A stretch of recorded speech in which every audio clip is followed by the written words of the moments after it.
magician of Balakot, the magician of demonetization, the magician of Sindoor has suddenly got caught. Why?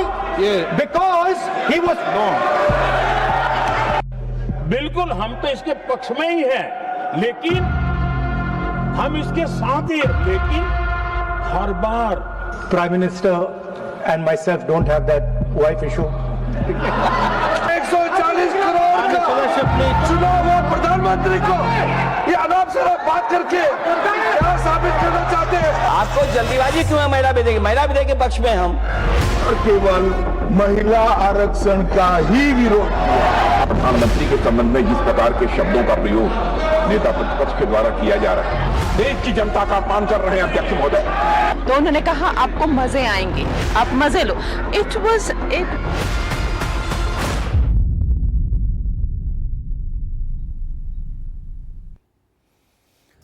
नमस्कार, मैं शेखर त्रिवेदी।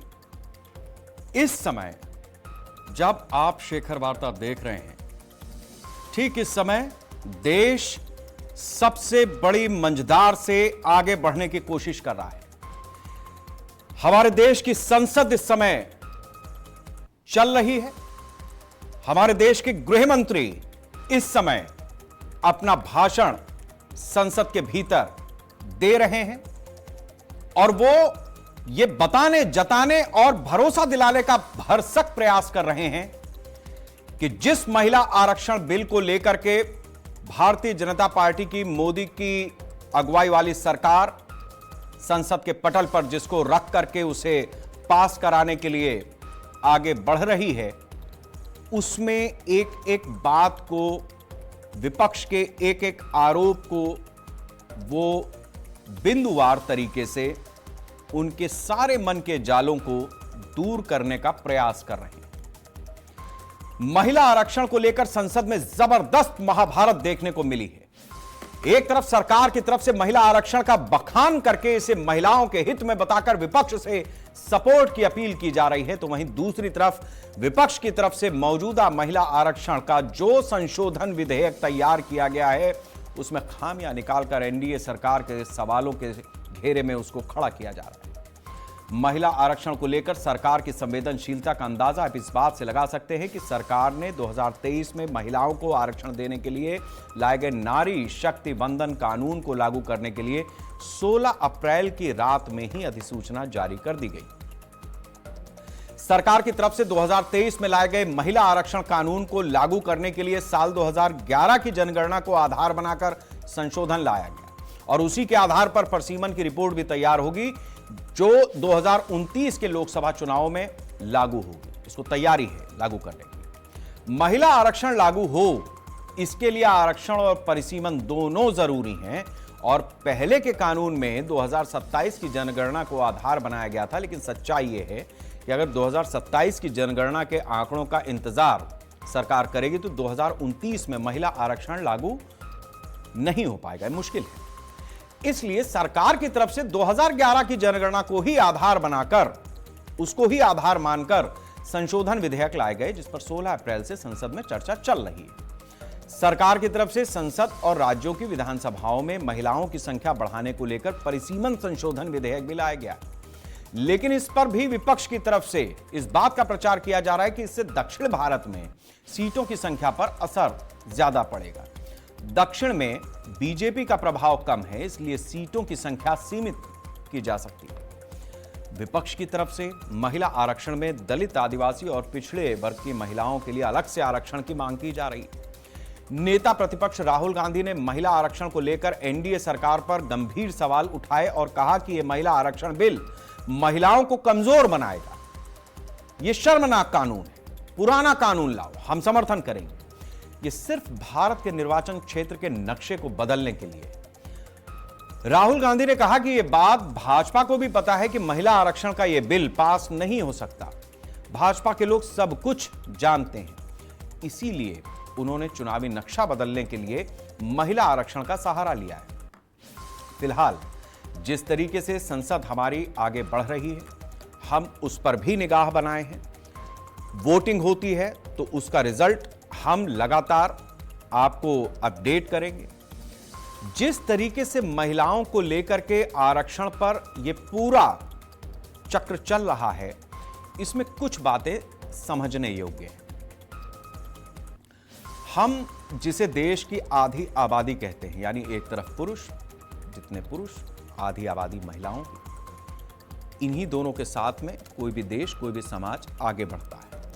सवाल इस बात का है कि अगर भारत पुरुष प्रधान देश ही बनकर के रहना चाहता है, तो फिर महिलाओं के लिए जिस तरीके की बात होती है, जिस तरीके से उनके अधिकारों की बात होती है, खुद महिलाएं जिस तरीके से महिलाओं के मुद्दे पर आगे आकर के बोलती हैं, अक्रॉस द पार्टीज, अलग अलग पार्टियों के साथ, उन सारी बातों का मतलब क्या रह जाता है? दूसरा, आप भी सियासत कर रहे हैं, बीजेपी भी सियासत कर रही है, राजनीति हर कोई कर रहा है, इसीलिए वो राजनीति के क्षेत्र में है। अब ऐसी स्थिति में जब आप राजनीति ही कर रहे हैं, तो यह कैसे माना जा सकता है कि कांग्रेस अभी उस चीज के लिए उतनी तैयार नहीं है जितना बीजेपी तैयार है, या समाजवादी पार्टी उतना नहीं तैयार है जितना कांग्रेस तैयार है, या बहुजन समाज पार्टी या तृणमूल कांग्रेस जैसी पार्टियां या डीएमके जैसी पार्टियां अपने आप को उस कानून के हिसाब से, महिलाओं के हिसाब से खुद को फिट नहीं पाती हैं। उनकी राजनीति पर असर पड़ जाएगा, उनकी सीटों पर असर पड़ जाएगा। जब वोट लेना होता है तब तो यह बात नहीं आती, तब तो बढ़ चढ़ करके मतदान करो, क्या पुरुष हो क्या महिलाएं हो, बैलेट नहीं लूटे जाते, लेकिन मतदाताओं को निकालने की भरसक कोशिश हर दल भी करता है और चुनाव आयोग भी करता है। अब जब हिस्सेदारी की बात आती है कि महिलाओं को उनका हक मिलना चाहिए, वो भी नीति नियंता हों, वो भी देश के कानून बनाने में, देश के कानूनों को लागू करने में आगे आएं, इसके लिए बाकायदा एक प्रावधान तैयार किया जा रहा है, जिसे हम लोकतंत्र में एक कानून का ही नाम देते हैं। अब ऐसे विधेयक को जब पटल पर रखा जाता है तो सबकी अपनी अपनी दलीलें हो जाती हैं कि दक्षिण भारत की सीटें कम हो जाएंगी, उत्तर भारत की सीटें बढ़ जाएंगी। अब उत्तर भारत की अगर आबादी पिछले कई दशकों से बढ़ती जा रही है, तो क्या देश में राजनीतिक दलों ने इस बात को मुद्दा बनाया कि ये जो पॉपुलेशन डिसबैलेंस हो रहा है इस देश में, इसका जिम्मेदार कौन है? और जिम्मेदार अगर आप व्यक्तिगत रूप से किसी परिवार को या किसी व्यक्ति को या किसी व्यक्ति की एक इकाई को ही मान लें, हम हमारे ही स्तर पर हैं, अच्छे भी हैं बुरे भी हैं, तो भी ये चर्चा देश के हित में तो होनी चाहिए थी, वो भी नहीं हुई। अब ऐसी स्थिति में जब देश में पॉपुलेशन डिसबैलेंस है, आप चर्चा नहीं कर सकते। आप इस पॉपुलेशन को कंट्रोल करने के लिए कानून नहीं बना सकते, और अगर जो कानून है उस कानून को लोगों के भीतर आप अगर जज्ब करा भी दें, तो एक दूसरी तरीके की समस्या शुरू हो जाती है जो घुसपैठ को लेकर के है। फिर एक वर्ग की या एक धर्म की आबादी लगातार बढ़ती जा रही है और हिंदुस्तान में हिंदू की आबादी कम होती जा रही है, उसका जो बर्थ रेट है वो गिरता जा रहा है, किसी और का बढ़ता जा रहा है। ये जितने डिसबैलेंस हैं, आखिर इसको कौन दूर करेगा, कैसे दूर होंगे? चर्चा तो इस बात पर भी है। यह भी समझने की जरूरत है कि अगर इसी तरीके से स्थितियां बनी रहीं तो आगे चल करके हिंदुस्तान में जो बहुसंख्यक है वो किस तरीके से बहुसंख्यक रह जाएगा। ऐसे में वो महिलाएं अगर घर की चारदीवारी से बाहर आती हैं, संसद तक पहुंचती हैं, विधानसभाओं तक पहुंचती हैं, पंचायतों में आज महिलाएं हैं, तो क्या गांव नहीं सुधरे? क्या राज्यों की विधानसभाओं को नहीं बेहतर होना चाहिए? क्या हमारे देश की संसद को और ज्यादा बेहतर नहीं होना चाहिए?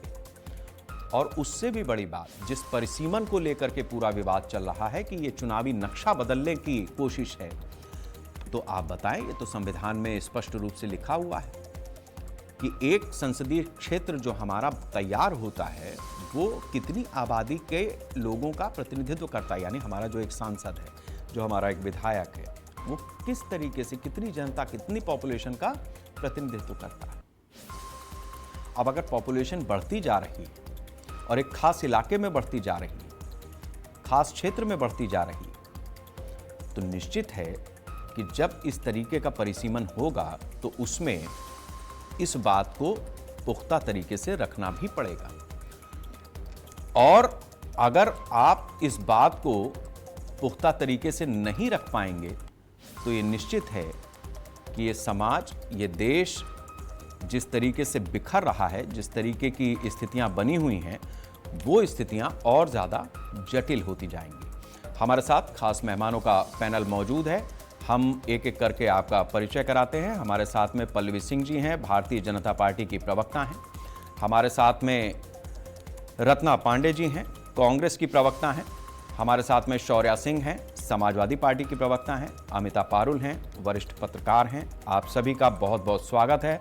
मैं सबसे पहले रत्ना जी आपसे ये जानना चाहूँगा कि एक लंबा चौड़ा भाषण तो मैंने ही दे दिया अपने ओपनिंग कमेंट में, लेकिन आज दिन आप लोगों का है। संसद संघर्ष कर रही है, सरकार की तरफ से कोशिश है कि वो इस बिल को पास करा ले जाए, लेकिन संख्या बल के आधार पर नहीं जानते कि ये पास हो पाएगा या नहीं हो पाएगा।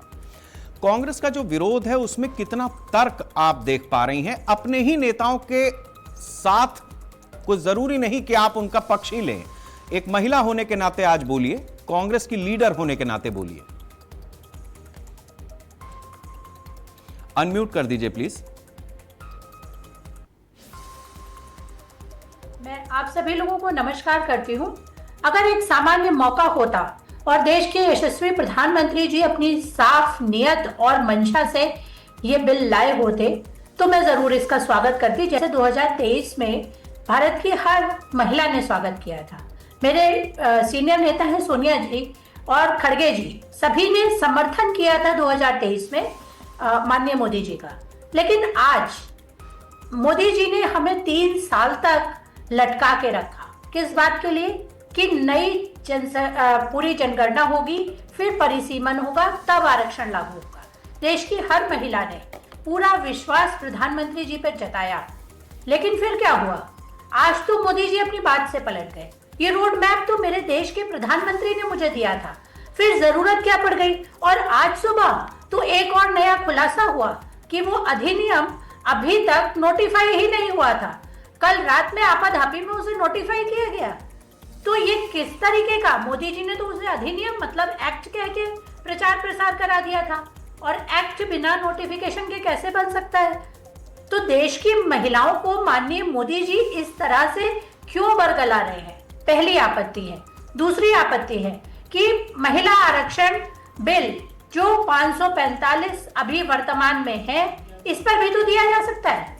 आप 33% देना चाहते हैं, वर्तमान की संख्या पर दे दीजिए। जो हम 2023 से कह रहे हैं, हर महिला कह रही है। मैंने तो आज तक 1-2 मतलब जितने 5 राज्यों में हुए हैं इलेक्शंस, मेरी बहुत सारी बहनें अब तक अपना प्रतिनिधित्व प्राप्त कर चुकी होती, और मैं भी शायद 2027 में प्राप्त कर लेती। लेकिन माननीय मोदी जी ने अभी भी 29 का रख दिया, और पीछे मार्केटिंग और पैकेजिंग तो की गई है महिला आरक्षण बिल की, और अंदर का सामान निकल रहा है परिसीमन। आप परिसीमन आयोग बनाने की पूरा प्रस्ताव लेकर आ रहे हैं। आप पॉपुलेशन, भारत के कॉन्स्टिट्यूशन में पॉपुलेशन शब्द की परिभाषा बदलने जा रहे हैं। आप अगर देश को परिसीमन में खंड खंड बांटना चाहते हैं तो महिलाओं के नाम का दुरुपयोग क्यों कर रहे हैं? आप राजनीति करिए, अपनी खुल के कीजिए, क्योंकि आज माननीय मोदी जी इस बिल के द्वारा पितृसत्ता का दोबारा प्रदर्शन कर रहे हैं। कैसे कर रहे हैं? क्योंकि पुरुषों की सीटें कम ना हो, इसलिए पहले परिसीमन करके सीटें बढ़ा लेते हैं, फिर महिलाओं को दे देंगे। तो ये एक नया पितृसत्ता का परिभाषा डेवलप हो रहा है। बात कर रही हूँ उत्तर दक्षिण को। मोदी जी तो आए थे अखंड भारत बनाने। हमने देखा था कि नई संसद में वो बहुत पुराना वाला नक्शा भारत का लगा है, जब यकीनन भारत अखंड भारत था। लेकिन मोदी जी तो उसे खंड खंड में तोड़ रहे हैं। निसंदेह जो कल और आज भी मेरे गृह मंत्री जी कह रहे हैं 50% का जनरलाइज्ड फॉर्मूला हम यूज करेंगे सीटें बढ़ाने में। बिल्कुल कक्षा 1 की गणित है कि जैसे ही आप 50% लगाएंगे, सारा कुछ डिस्क्रिमिनेटेड हो जाएगा। ये डिलिमिटेशन नहीं, डिस्क्रिमिनेशन ऑफ इंडिया के रूप में सामने आएगा। क्योंकि उदाहरण देती हूँ, यूपी में अगर आप 50% लगाएंगे तो एमपी की वर्तमान में 80 सीटें हैं। 50% मतलब 40 बढ़ेंगी तो 180 होंगी। लेकिन वही अगर तमिलनाडु में आप 50% लगाते हैं, जहां अभी 39 एमपी की सीटें हैं, वो होंगी बढ़ के केवल 51। अभी तमिलनाडु 543 में 7.2% सीट रिप्रेजेंटेशन देता है। आपके प्रोजेक्टेड स्केल पे तमिलनाडु का रिप्रेजेंटेशन 1.2% कम हो जाएगा, केवल 6% रह जाएगा। तो आप सीटें बढ़ा रहे हैं लेकिन रिप्रेजेंटेशन तो देखिए, वो तो घट रहा है, आवाज तो दब ठीक रही है रत्ना जी, हमने आपकी बात को समझा है, representation हम इसका जवाब लेते हैं। पल्लवी जी के पास भी दलीलें होंगी जो आपके सवाल हैं। पल्लवी जी, आप इस जो बातें उठाई हैं रत्ना जी ने, उस पर आप क्या कहेंगे? क्या लॉजिक है बीजेपी का? देखिए, बीजेपी का लॉजिक बहुत स्पष्ट है कि हमें ये बिल लाना है और इस पे हम काम कर रहे हैं। रही बात परिसीमन की, और जो बातें बता रही थी कि उत्तर में ये हो जाएगा, दक्षिण में ये हो जाएगा, गृह मंत्री जी ने बहुत ही क्लियर से स्पष्ट रूप से कहा है कि यदि 8% जो सीट्स का रिप्रेजेंटेशन यदि तमिलनाडु का है तो उतना ही रहेगा, उसको घटाया नहीं जाएगा। देखिए, अभी देश में जो रिप्रेजेंटेशन है बहुत ही असंतुलित है, बहुत ही डिसबैलेंस है। कुछ राज्यों में कुछ लाख लोगों को एक सांसद रिप्रेजेंट कर रहा है, तो दूसरे में कुछ हजार लोग हैं। तो इसमें जो है डिसबैलेंस है, इसको ठीक करने डिलिमिटेशन से ही ठीक किया जाता है। और देखिए, जब 1972 में इंदिरा गांधी जी जब प्रधानमंत्री बनी थी, तब उन्होंने डिलिमिटेशन लाया था। और उन्होंने 1972 में, उससे पहले लोकसभा की सीटें जो 522 थी, उनको बढ़ा के 543 किया था। तब वहां पे पेट्रियार्की तब कहाँ चली गई थी? शुरुआत तो इंदिरा गांधी जी ने ही करी थी, वहीं पे हुआ था। और अभी देखिए, बहुत ज्यादा जरूरी है कि जो हमारी आधी आबादी की सब बात करते हैं, उनको प्रतिनिधित्व मिलना बहुत ही ज्यादा इंपॉर्टेंट है, जिसके लिए हम काम कर रहे हैं। और परिसीमन का प्रावधान जो है वो हमारे संविधान में ही मौजूद है। आबादी के हिसाब से सभी को सही प्रतिनिधित्व मिलना बहुत इंपॉर्टेंट है। लेकिन विपक्ष की आदत है कि आप देखिए, परिसीमन का विरोध कर रहे हैं। एक्चुअली में अगर देखा जाए तो ये उन जो आरक्षित सीटें हैं, SC ST की जो आरक्षित सीटें हैं, उन्हीं का विरोध कर रहे हैं। क्योंकि 127 सीटें ऐसी हैं जहां पे 20 लाख से ज्यादा वोटर हैं, और तेलंगाना की एक सीट में 48 लाख से ज्यादा मतदाता है। तो मतलब इलॉजिकल सी बात है। देखिए, अगर सारी चीजें की जा रही, परिसीमन भी किया जा रहा है, तो सारी चीजों को ध्यान में रख के किया जाएगा। और उत्तर भारत में रत्ना जी, मैं आऊंगा आपके पास, आप परेशान ना हो। अभी पल्लवी जी को बोल लेने दीजिए, अपना बात तो कर लेने दीजिए। आप बोले पल्लवी जी। उत्तर भारत की यदि बात की जाए, उत्तर प्रदेश की यदि बात की जाए, तो ऑलरेडी इसमें काफी सीटें ऑलरेडी ज्यादा हैं। तो जो भी डिलिमिटेशन होगा, सीटें बढ़ेंगी, हर जगह बढ़ेंगी। प्रतिनिधित्व ये देख के रखा जाएगा कि एक बैलेंस बन के रहे, कि ऐसा न रहे कि कुछ लोग कुछ हजार पे, कुछ लाखों पे सिमटे पड़े हैं। और तमिलनाडु, ये चीज बहुत ही स्पष्ट रूप से संसद में बोली गई है। आई डोंट नो इसके बाद कांग्रेस पार्टी को क्या चाहिए। देखिए, कांग्रेस पार्टी ने हमेशा से सिर्फ चीजों को बढ़ाया है, उनमें कभी भी उस चीज का कोई वो नहीं दिया है, सोल्यूशन नहीं दिया। यदि सोल्यूशन देते तो इनके पास, इनकी सरकारें रही 40 से 50 साल। ठीक है पल्लवी जी, हमने आपका भी पक्ष समझा है, बीजेपी का भी पक्ष समझा है, कांग्रेस का भी पक्ष समझा है। अब जरा हम इस पूरे मामले का कानूनी पक्ष भी समझ लेते हैं। वर्षा पांडे जी हमारे साथ में हैं। वर्षा जी, मैं आपसे समझना चाहूंगा कि जिस तरीके से महिला कानून को लेकर के सरकार की जो दलील है, वो दलील कानून के हिसाब से कितनी मजबूत आपको नजर आती है? और जो राजनीतिक दल अपनी दलील रख रहे हैं, क्या उसमें कोई लूपहोल है?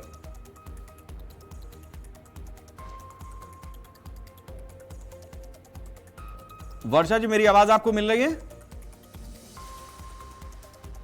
शायद हमारा संपर्क नहीं हो पाया है। अमिता पारुल हमारे साथ में है, वरिष्ठ पत्रकार हैं, हमारे साथ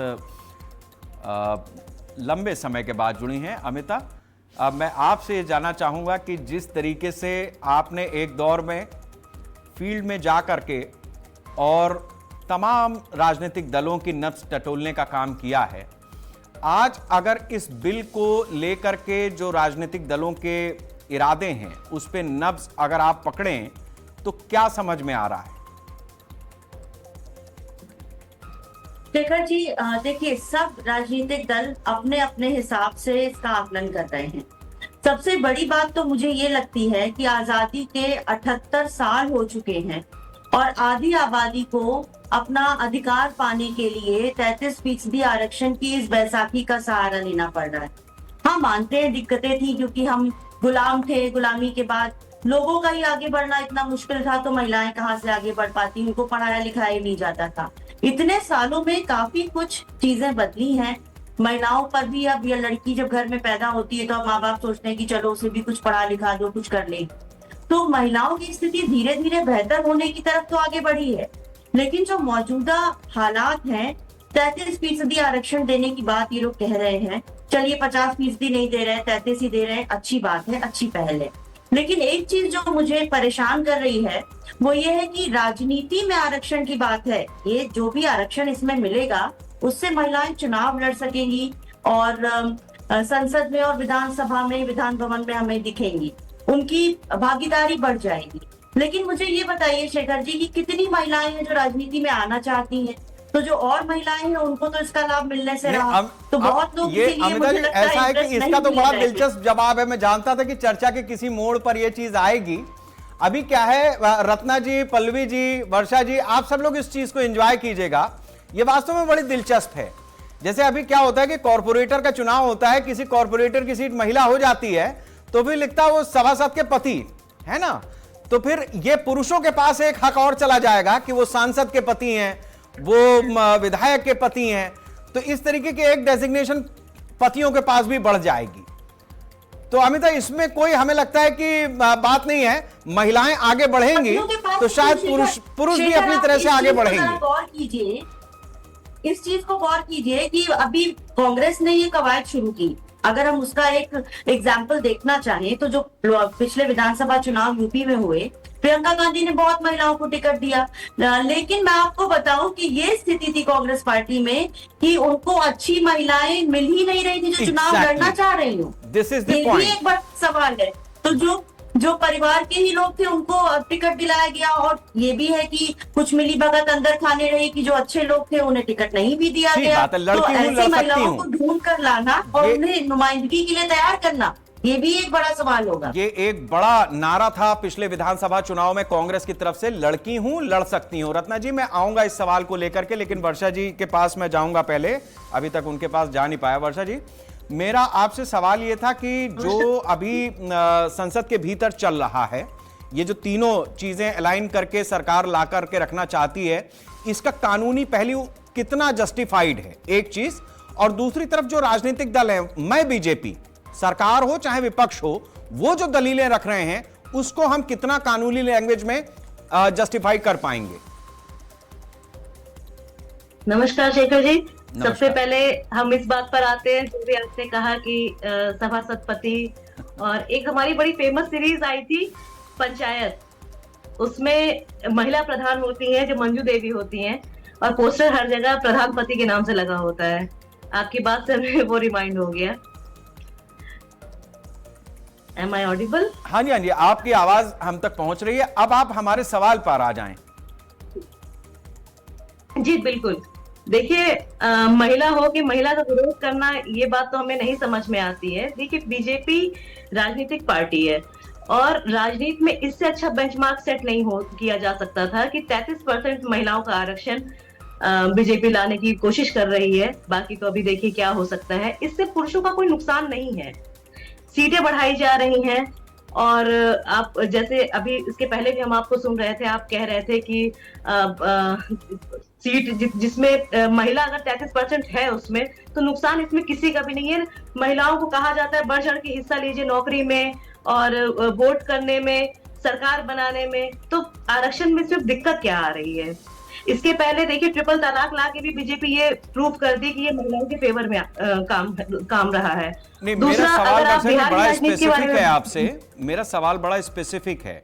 सरकार देखिए 2023 में कानून आ चुका है, ऐसा नहीं है, मतलब उसका नोटिफिकेशन कब हुआ, ये वो ये सारी चीजें अपने को वो अलग है। लेकिन जिस तरीके से सरकार एक के पीछे दूसरा, दूसरे के पीछे तीसरा, ये अलाइनमेंट के साथ में जो बिल लेकर के आई है, विपक्ष इस चीज का ज्यादा विरोध कर रहा है। वो कह रहा है कि राजनीतिक नक्शा बदलने की कोशिश है, परिसीमन भी करेंगे, जनसंख्या का आधार आप बदल दे रहे हैं और दोबारा पास करा रहे हैं। कानूनी तरीके से ये कितना अलाइनमेंट, कितना सही है, कितना गलत है, मुझे ये जानना है। देखिए, इसके पहले भी 4 बार परिसीमन की बातें हो चुकी थी। जो हमें जहां तक याद है 1952 में, 1963 में, 1973 में, फिर 2002 में। तो देखिए परिसीमन फिर से अगर परिसीमन आयोग की बात करें, उसके बाद फिर जनगणना की बात करें, तो ये आने में अभी भी 5-7 साल और लग सकते हैं। ठीक है, अगर उसके पहले 5-7 साल पहले अगर महिलाओं को थोड़ी सी भागीदारी बढ़ती है तो इसमें बाकी दिक्कत क्या आ रही है बाकी पार्टियों को? ये पॉइंट मेरा है। अब रत्ना जी मैं आपसे जानना चाहूंगा, देखिए 2 महत्वपूर्ण चीजें हैं। पिछले इलेक्शन में हमने उत्तर प्रदेश में देखा था, लड़की हूं लड़ सकती हूं, और जितना भरसक कोशिश प्रियंका गांधी ने की थी वो काबिले तारीफ थी, और शायद दूसरी पार्टियों के हाथ से तोते उड़ भी रहे थे कि अगर ऐसा हो गया, ऐसा होने लगा तो क्या होगा। अगर बीजेपी ये सोचती है कि उसने महिलाओं को अपना साइलेंट वोटर बनाया है या महिलाएं उसके साथ में ज्यादा जुड़ी हैं, तो प्रियंका गांधी का वो दांव राजनीतिक रूप से अपनी जगह बहुत सही था। क्या हुआ क्या नहीं हुआ वो अपनी जगह है। तो ऐसे में अगर कोई चीज, मतलब जो अभी ये अलाइनमेंट करके बिल लाए हैं उसके हिसाब से तो ये अभी आ जाएगा, अभी हुआ अभी देखो असर क्या होता है, वरना ये कम से कम 7-8 साल 9 साल टलेगा, यानी 2034 तक जाएगा। तो जो चीज 27 में हो सकती है उसको 34 तक क्यों टाला जाए?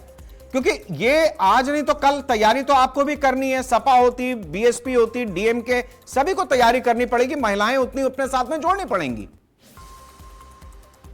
शेखर जी 27 में कहा आ रहा है, 2029 में आएगा ना।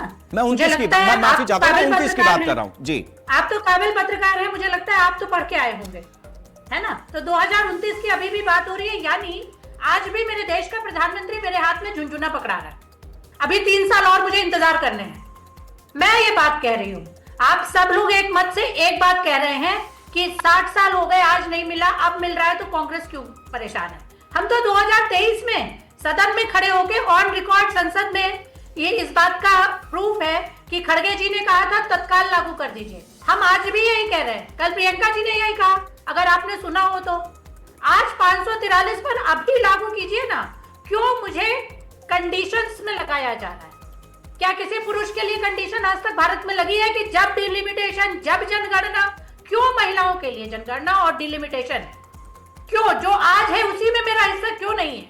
मैं सिर्फ इतना पूछना चाहती हूँ, और यही मेरी पार्टी कह रही है, क्यों महिलाओं को कंडीशंस में, why not without delay and without excuse दीजिए ना। 70 साल हो गए, मेरी चारों बहनों ने, मेरे अतिरिक्त आप भी इसमें शामिल है पुरुष होते हुए भी, कि 70 साल से महिलाएं बाट जो रही हैं। तो भाई आज खत्म तो कर दो मेरा इंतजार, शबरी के घर राम तो आ जाने दो, फिर मुझे झुनझुना। अरे कितनी बार ताली बजाऊंगी भाई? अभी तो 23 में बजाई थी ताली नरेंद्र मोदी जी के लिए, यशस्वी प्रधानमंत्री, ऐसा दुनिया के विलक्षण प्रधानमंत्री, प्रतिभावान और ना मालूम क्या क्या। फिर आज फिर बजाऊं कि वाह वाह, 34 से आप 29 पे आ गए, आज ताली इस बात की बजा दो। यही चाहते हैं?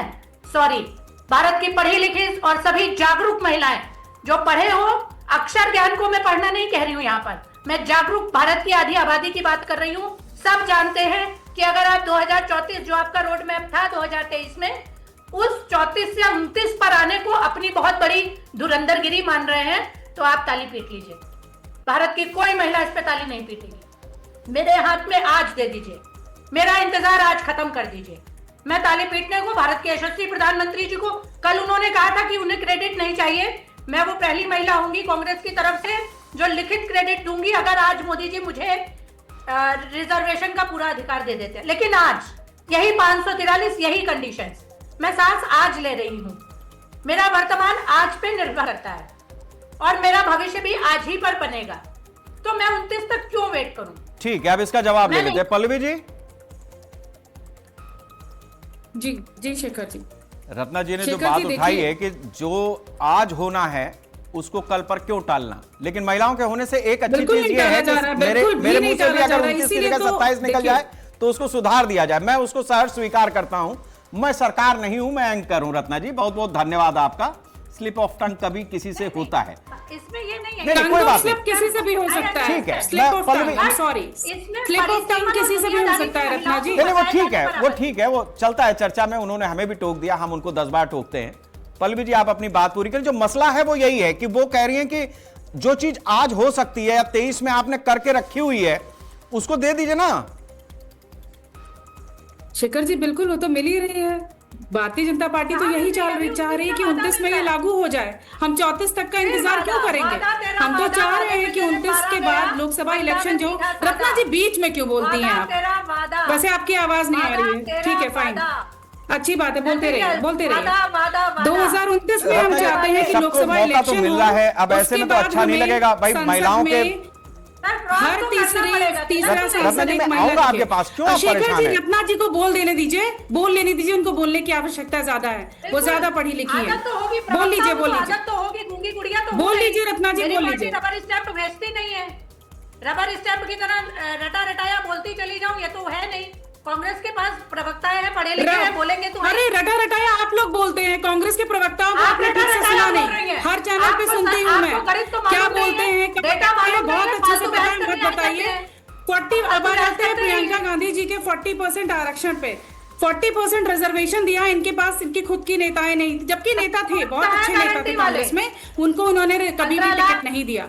उन्होंने बाहर से इम्पोर्ट करके महिलाओं को बिठाया, क्योंकि इनको सिर्फ दिखाना था कि हमने रिजर्वेशन दिया है। हर्ष उसका क्या हुआ कि 2 सीट पे कांग्रेस पार्टी सिमट गई। रीजन इसका यही था कि आपने जो काबिल थी, जो आपकी काबिल नेता थी, जो आपके पार्टी के लिए आपका झंडा उठाती थी, आपने उनको महत्व नहीं दिया। इसके बाद पंजाब इलेक्शन हुए, आपको क्या लगता है कि सिर्फ उत्तर प्रदेश में 40% महिलाएं हैं जो इलेक्शन में आ सकती हैं?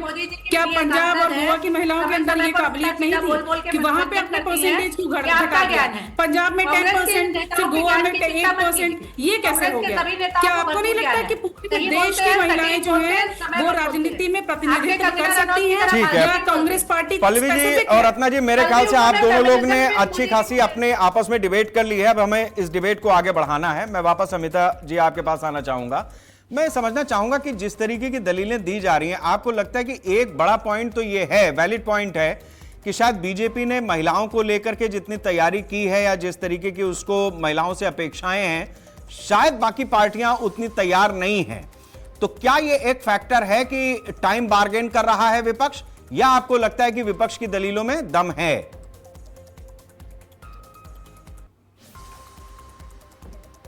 अमिता जी, सवाल आपसे। अच्छा, देखिए शेखर जी, विपक्ष जो है उसका भी कुछ दलीलें ऐसी हैं जो कहीं ना कहीं सही लग रही हैं।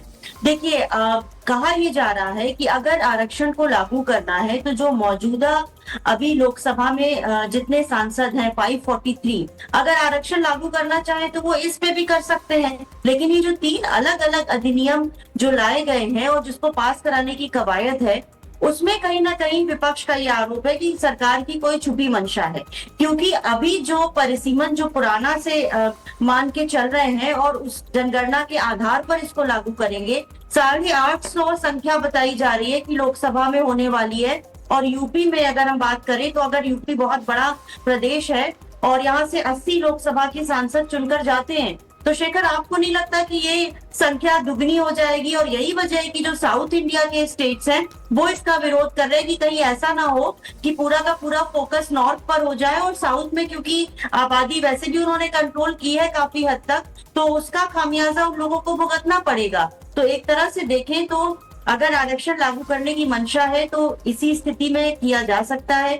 और जो हिसाब से लागू करने की बात कही जा रही है, ये पूरी एक बहुत लंबी प्रक्रिया होगी और इसमें 2 से 3 साल तो लग ही जाएंगे। जैसे अभी बीजेपी की प्रवक्ता भी कह रही है कि 29 से इसको लागू करने की बात है। तो ये पूरी प्रक्रिया कितनी पारदर्शी हो पाएगी, कितना सही तरीके से इसको लागू करा पाएंगे, ये एक बड़ी चुनौती सरकार के सामने रहेगी शेखर, हमेशा। ठीक बात है। वर्षा जी, मैं आपसे ये जानना चाहूंगा कि जो सरकार ने एक दलील दी है कि ये 850 का आंकड़ा कहां से आया, उस आंकड़े को लेकर के एक परसेंटेज वेरिफिकेशन सरकार की तरफ से लोकसभा में रखा गया है, जिसको डिटेल में आज अमित शाह ने बताया भी है। तो सवाल इस बात का है कि हर राज्य में जो उनका अनुपात है उस हिसाब से सीटें बढ़ रही हैं। जनसंख्या का भी एक मसला है, सीटों का भी एक मसला है। तो कितना जस्टिफाइड है ये, मतलब इस चीज को कितना चैलेंज किया जा सकता है अदालत में कि सरकार ने जिस तरीके से 850 का आंकड़ा निकाला है, जिसमें यूपी की सीटें लगभग डबल हो रही हैं, जिसमें तमिलनाडु है या बाकी कर्नाटक है 28 सीटें हैं, तो वहां पर पता चला 42 ही हो रहा है। बढ़ सब जगह रही हैं, लेकिन जितना उत्तर भारत में बढ़ रही हैं उसके बनस्पत दक्षिण भारत में नहीं बढ़ पा रही हैं? शेखर जी, वैसे एक चीज के लिए हम माफी चाहते हैं कि बहुत क्लियर वॉइस आपकी हम तक नहीं पहुंच पा रही है, लेकिन जहां तक आपका सवाल हम समझ पा रहे हैं, देखिए इंटेंट अगर सही है ना तो फिर हमें नहीं लगता किसी चैलेंज की जरूरत है। तमिलनाडु की आबादी कम है, उत्तर प्रदेश की ज्यादा है, ये सब कुछ देखते हुए पूरे भारत की सीट निर्धारित की गई है। तो ऐसे में हमें नहीं लगता है कि इस बिल के लिए किसी को कोई विरोध करना चाहिए। बड़ी खबर इस समय, विधेयक के पक्ष में 278 वोट पड़े हैं, संसद में विधेयक के विरोध में 211 वोट पड़े हैं। इस समय की बड़ी खबर, पक्ष और विपक्ष में कुल 489 वोट पड़े हैं। इस समय की बड़ी खबर, संसद में महिला आरक्षण पर वोटिंग हुई है। यह फर्स्ट राउंड हुआ है, अलग अलग तरीके से अलग अलग चरणों में ये वोट डाले जाते हैं, जहां पर अभी फर्स्ट राउंड में जो पक्ष और विपक्ष में कुल वोट पड़े हैं 489 वोट पड़े हैं। संसद में महिला आरक्षण पर वोटिंग हुई है। अमित शाह का भाषण खत्म होने के बाद विधेयक के पक्ष में 278 वोट पड़े हैं और विपक्ष में 211 वोट पड़े हैं। टोटल 489 का ये आंकड़ा है। वर्षा जी, अब आप अपनी बात पूरी करें। जी, तो बात यहाँ इंटेंट की हो रही थी, और जैसे आप कहें कि कोर्ट में चैलेंज किया जा सकता है, कोर्ट में तो सर किसी भी चीज को लेके चैलेंज किया जा रहा है आजकल, जिसका कोई बेस है नहीं है। बहुत सी ऐसी बातें हैं जिनका कोई आधार ही नहीं है, लेकिन लोग कोर्ट में चैलेंज कर रहे हैं। दूसरा ये है कि देखिए, जो भी सीटें बढ़ रही हैं वो पूरे भारत को देखते हुए सीटें बढ़ाई जा रही हैं। तो इसमें हमें नहीं लगता है किसी को कोई दिक्कत होनी चाहिए इस बिल को पास करने में, इसकी इम्प्लीमेंटेशन में। पास तो जैसा कि आपने बताया 2023 में हो चुका है, पर इस इम्प्लीमेंटेशन में कोई दिक्कत नहीं आना चाह रही। कुछ दिखाना चाह रही है मैडम? मैं आऊंगा रत्ना जी आपके पास, आप अपनी बात रखिएगा। वर्षा जी। जी, और जब कुछ लोग, अभी ये तय नहीं हुआ है कि एग्जैक्ट सीटें कितनी बढ़ रही हैं, कहीं आंकड़ा 850 का दिखाया जा रहा है और कहीं 816 दिखाया जा रहा है। तो इसमें हमें, जब कांग्रेस की, अगर अब प्रियंका गांधी जी की अगर हम बात करें, तो प्रियंका गांधी जी, इसके पहले आपने ही बताया कि लड़की हूं, लड़ सकती हूं, अच्छा इनिशिएटिव था। तो उनको दिक्कत क्या आ रही है अगर लड़कियों के फेवर में बात की जा रही है? तो प्रॉब्लम क्या आ रही है? सिर्फ इसलिए कि ये एक रणनीति है जिससे भाजपा के पक्ष में, देखिए भाजपा के लिए तो विन विन सिचुएशन ये है ही। ये उसके बाद अगर जो कुछ भी इसमें अड़ंगा डालते हैं, ये उनके लिए ही नुकसान है, ये चाहे कांग्रेस हो या ठीक और है। अदर ये पार्टीज आप अपनी बात कह रही है। रत्ना जी काफी देर से इंतजार कर रही हैं, काफी उन्होंने अलग अलग ओपिनियन ले लिए हैं। रत्ना जी, आप अपनी बात रखें अब। जी, पहले मैं अपनी अधिवक्ता साथी वर्षा जी का ये एक थोड़ा सा ज्ञान बढ़ाना चाहती हूँ। मेरी रिस्पॉन्सिबिलिटी बनती है क्योंकि मैं पॉलिटिकल फील्ड से हूँ। जो आप 850 और 816 में कंफ्यूज है ना मैडम, 816 सिर्फ स्टेट्स की है। जब उसमें यूनियन टेरिटरीज की सीट मिला दी जाती है, जो 35-35 बढ़ेगी, तो 850 हो जाए। तो कोई 850 कह रहा है, कोई 816 नहीं कह रहा है। बढ़ेंगी 850, जब उसमें यूनियन टेरिटरी जोड़ रहे हैं तो 850 आ रही है, वरना 816 है। ठीक है, I think I am clear enough to convey this information to you. अगली बार डिबेट में बोले तो एटलीस्ट बी कॉन्फिडेंट। हाँ, अब बात करती हूँ। बात इसकी, फिर आप लोग जो घुमा रहे हैं, ये धमकी कल मुझे मेरे देश के प्रधानमंत्री जी ने भी दी थी कि जो साथ नहीं आएगा वो भुगतेगा, परिणाम देखेगा, पश्चाताप। धमकी तो माननीय मोदी जी की आदत में शामिल है। धमकी देने से हम, और हम कांग्रेस है, हमारे के लोग देते हैं, आप लोगों ने कहा कि भारत में कुछ फैसला नहीं, आप एनडी गठबंधन भी रोक लीजिएगा। वो बोलते हैं कि हमें वोट नहीं देंगे तो आपको देख लेंगे। ऐसी पार्टी आपके साथ रहती है। और आप किस तरीके से आप काम करते हैं मुझे बहुत अच्छे से पता है। आई नो टेंशन आउट, क्योंकि लड़की हूँ, लड़ सकती हूँ का हिस्सा मैं भी थी इस अभियान का। तो मुझे बहुत अच्छे से पता है कि आप लोग किस तरीके से महिलाओं को ट्रीट करते हैं, आपकी पार्टी में महिलाओं की क्या स्थिति है, किस तरीके से आप उनको आरक्षण देने के नाम पे क्या करते हैं। मुझे लगता है कि थोड़ा सा रत्ना जी को सुन लिया जाए, फिर उसके बाद मैं आऊंगा ही आपके पास। कुमार जी मेरी पार्टी से आती हैं, तो मुझे मेरी कांग्रेस पार्टी की महिला सशक्तिकरण की लेगेसी पर गर्व है कि मैं ऐसी पार्टी की कार्यकर्ता हूं। बीजेपी आज तक महिला अध्यक्ष नहीं बनी है। मैं गर्व से कह सकती हूं कि सरोजनी नायडू जी से लेकर और सोनिया गांधी जी तक मेरी पार्टी की राष्ट्रीय अध्यक्ष महिला रही। इतना बुरी तरीके तो से हमें सशक्तिकरण मोदी जी और इनकी तीन टप्पर पार्टी जवाहरलाल नेहरू और से ये शुरू कुछ भी कीजिए, बोल रहे हैं। राहुल गांधी तक इन्होंने तो उसके आगे जो भी ज्ञानेश कुमार जी बढ़ेगा उस पर बढ़ती चली जाएगी। तो तो परिवारवाद की राजनीति भारतीय जनता पार्टी को बिल्कुल नहीं करती और महिलाओं के लिए काम जिस तरीके से भारतीय जनता पार्टी ने किया है 2014 से आने के बाद वो सबको पता है, पूरी जनता को पता है। शौचालय के विषय में भी आपने सोचा क्या कभी कि इज्जत घर बनवाने की भी आवश्यकता है? क्या आपने कभी सिलेंडर के बारे में सोचा कि इसकी भी आवश्यकता है? हमारी राष्ट्रपति माननीय आदिवासी समुदाय से आती हैं और आपने उनका भी मजाक बनाया। आपने राष्ट्रपति शब्द का मजाक उड़ाया था, ये आपके पार्टी के ही लोग थे। तो इसलिए आप ना बताएं महिला सशक्तिकरण या महिलाओं का कितना सम्मान कांग्रेस पार्टी करती है, मुझे बहुत ही बखूबी पता है। और कितना काम आपने महिलाओं के लिए किया है, उनकी सशक्तिकरण के लिए आपने क्या किया ये भी पता है। यदि आप चाहते 40 से 50 साल कम नहीं होते, यदि आप चाहते तो यह बिल बहुत पहले आ चुका होता। इंदिरा गांधी जी के समय में भी बहुमत था, राजीव गांधी के समय पहले भी उनके पास भी था, इतने उनके पास इतना अच्छा ठीक है रत्ना जी और पल्लवी जी इस बिल को पास कराया जा सकता था, लेकिन आप लोगों ने कभी इस बिल को लागू ही नहीं होने दिया, कभी आगे आने ही नहीं सवाल लिए दिया। हैं और आपके नेता ही अलग अलग तरीके के पल्लवी जी मेरा सवाल आने दीजिए। रत्ना जी आप थोड़ा सा वेट कर लें, आप अपनी बारी में बोलेंगे। आप अपनी बारी में बोल ही रही थी, मैं एक सवाल जरा पल्लवी जी से ले लेता हूं। जी अपनी बारी में मुझे बोलने का मौका नहीं मिलता तो मैं इन्हीं की बारी में बोलूंगी ना, कोई बात नहीं, मेरी बारी में वो ठीक है, आप किसका रत्ना जी बोलेंगी, मेरा मैं तो थोड़ा सा बोल लूं। मुझे बोलने ही नहीं दिया, शेखर जी उन्होंने मुझे बोलने ही नहीं दिया। कोई बात नहीं, मैं आपसे सवाल रखता हूं। रत्ना जी ऐसे तो फिर चर्चा नहीं हो पाएगी ना। आप तो एक आप राष्ट्रीय पार्टी की सीनियर प्रवक्ता हैं, ऐसे तो समझ ही में नहीं आएगा कौन क्या बोल रहा है। थोड़ा सा रत्ना जी की आवाज को रोकें। और पल्लवी जी मेरा सवाल आपसे है, जब 2023 में यह कानून एक बारी संसद से बन गया, पास हो गया, तो इसको इतनी दिन तक लटकाए रखने के पीछे बीजेपी के अंदर से आप लोगों ने भी तो जानना चाहा होगा ना कि सरकार बताए कि आखिर इसको क्यों नहीं लेकर के आ पाई। केवल जनगणना की अगर बात थी, अगर जनगणना की बात थी तो फिर यह बात भी आती है कि जो चीज आज 3 साल के बाद सरकार सोच पा रही है, यह उस दिन क्यों नहीं सोचा था कि 2011 की ही जनगणना के आधार पर इस चीज को लेकर के आगे बढ़ जाया जाए।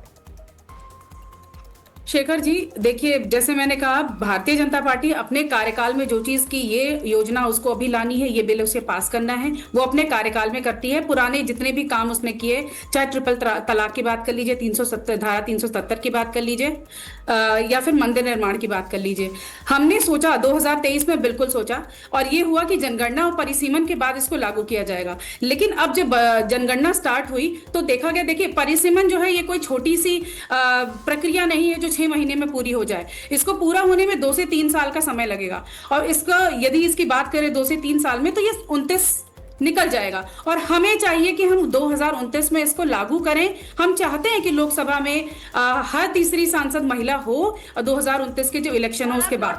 तो ये हमारा काम करने का तरीका। हम किसी चीज को लिंगर नहीं करते हैं कि हमें इसका सपोर्ट नहीं मिला। अगर हम मजबूती से रखेंगे अपनी बात को आगे तो सपोर्ट तो मिलता ही है। ठीक है रत्ना जी और पल्लवी जी, मैं आपके पास आता हूं। अमिता, मैं आपसे एक चीज ये समझना चाहूंगा। अमिता जी, जो बात मतलब जो चीज बीजेपी ने 3 साल पहले 2034 के हिसाब से सोच करके, मतलब उनके यहां भी कैलकुलेशन होता है, ऐसा तो है नहीं कि बीजेपी की ये जिस तरीके की लीडरशिप है वो बिना कैलकुलेटेड पैरामीटर्स के कोई चीज ले आए। उस समय का कैलकुलेशन और आज के कैलकुलेशन में क्या बीजेपी ये महसूस कर रही है कि अगर वो इस कानून को इस तरीके से लेकर के आती है तो 2029 का उसको ज्यादा बेनिफिट मिल पाएगा, बजाय इसके कि इसको कुछ और साल तक लिंगर ऑन करे। मैं आता हूं अमिता आपके पास, सीधे हम लोकसभा का रुख करेंगे। Amendment bill 26 and the delimitation bill 2026 which are intrinsically interrelated with the Constitution 131st bill. So it cannot be viewed from the isolation. इस दृष्टि से अन्य सभापति महोदय, जो नतीजा आया है ये इतना ऐतिहासिक और महत्वपूर्ण बिल पर देश का महिलाओं को अब सम्मान अधिकार देने का जो बिल है उसको विपक्ष ने साथ नहीं दिया। बहुत खेद की बात है और इसे खबर इस समय महिला संशोधन का जो ये नारी वंदन बिल लेकर के आई थी सरकार, ये बिल गिर गया है संसद में, पास नहीं हो पाया है। रत्ना पांडे जी, अब ठीक है, बिल गिर गया संसद में। हाँ, ये तो होना था सर संवैधानिक, जब इनके पास उतना बहुमत ही नहीं था, जनरल बहुमत नहीं था, तो ये तो स्पेशल मेजॉरिटी चाहिए थी ही नहीं, इसमें हमारा दोष नहीं है। ये तो संवैधानिक बहुमत था और बीजेपी की ट्रिक थी, चले थे हमें किसी बात के लिए ट्रैप करने, खुद हो गए ट्रैप की, दक्षिण की और साउथ की, भारत को खंड खंड तोड़ रहे हैं। ठीक है पल्लवी जी, तो गिरना आपकी टिप्पणी क्या है? ठीक है, होगा रत्ना जी, मुझे टिप्पणी लेने दीजिए सबसे। पल्लवी जी,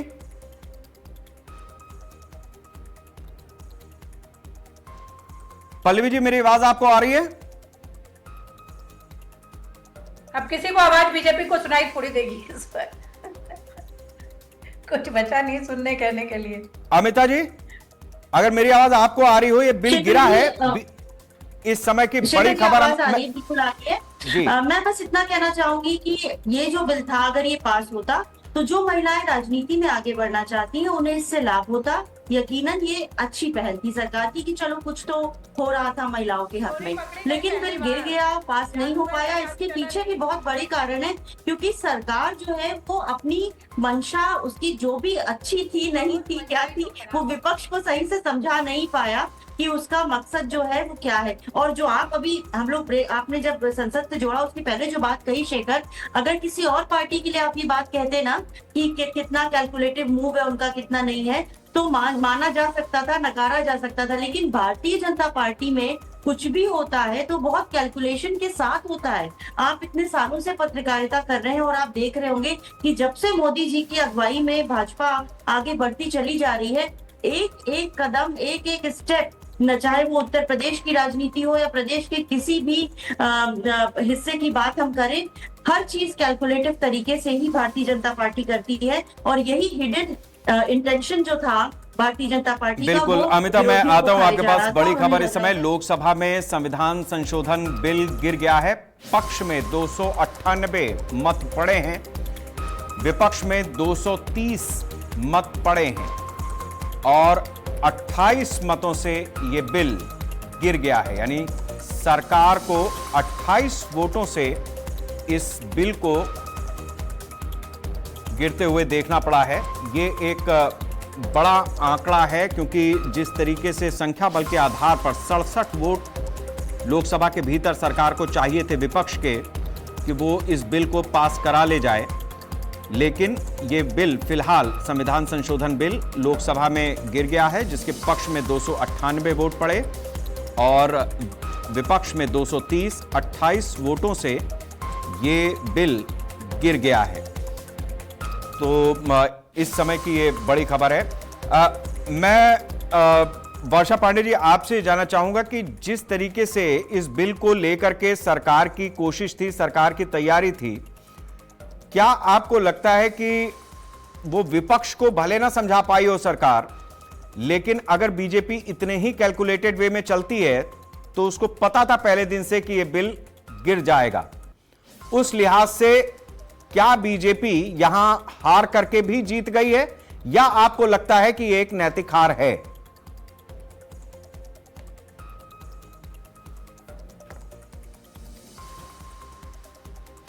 वर्षा पांडे जी, मेरी आवाज आपको मिल रही है?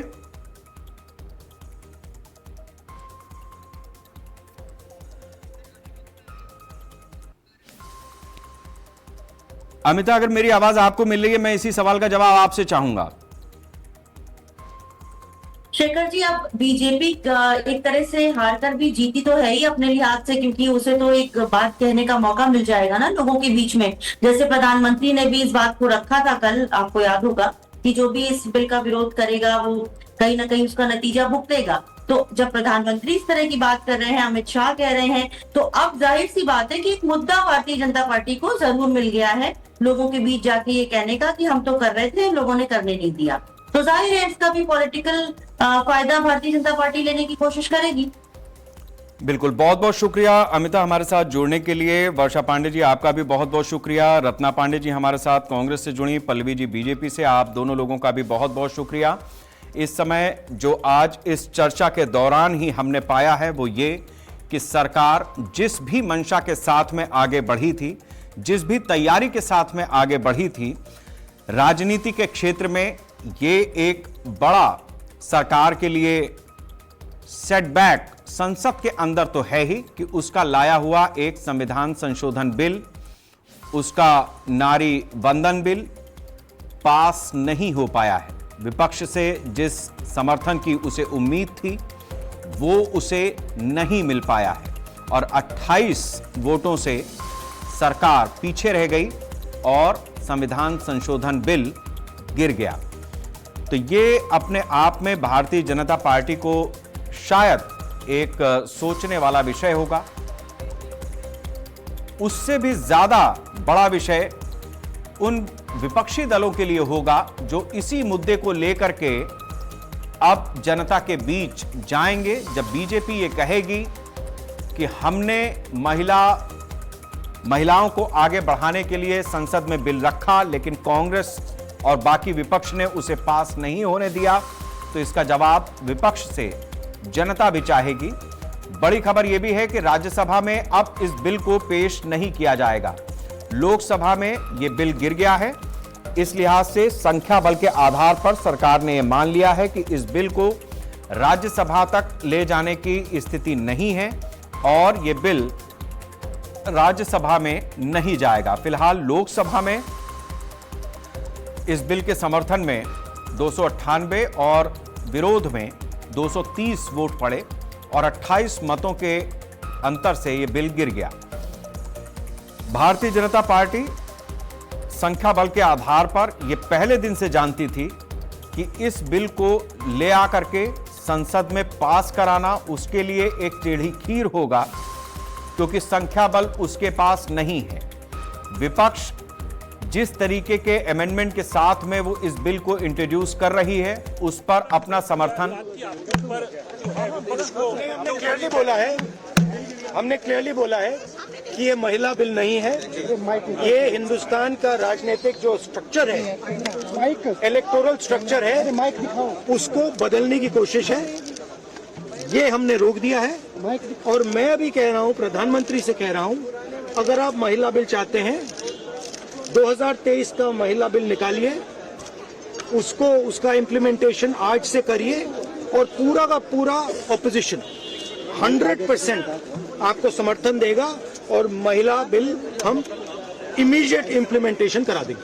अपनी थैंक यू। 16 का जिक्र आपने किया था, क्या है 16? देखा मोदी जी का चेहरा देखा आपने? 16 का क्या मतलब है?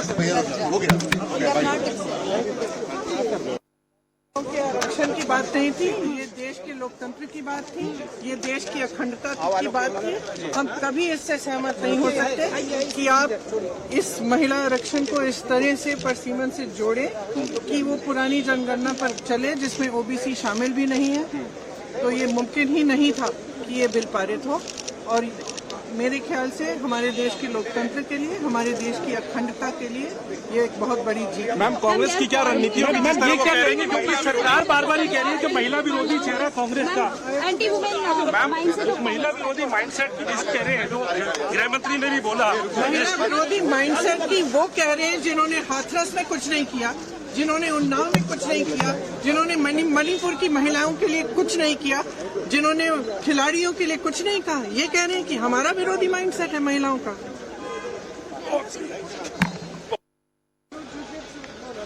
राहुल गांधी और प्रियंका गांधी, जिनको आपने सुना, राहुल गांधी का स्पष्ट रूप से कहना है कि ये इलेक्टोरल स्ट्रक्चर को बदलने की कोशिश थी।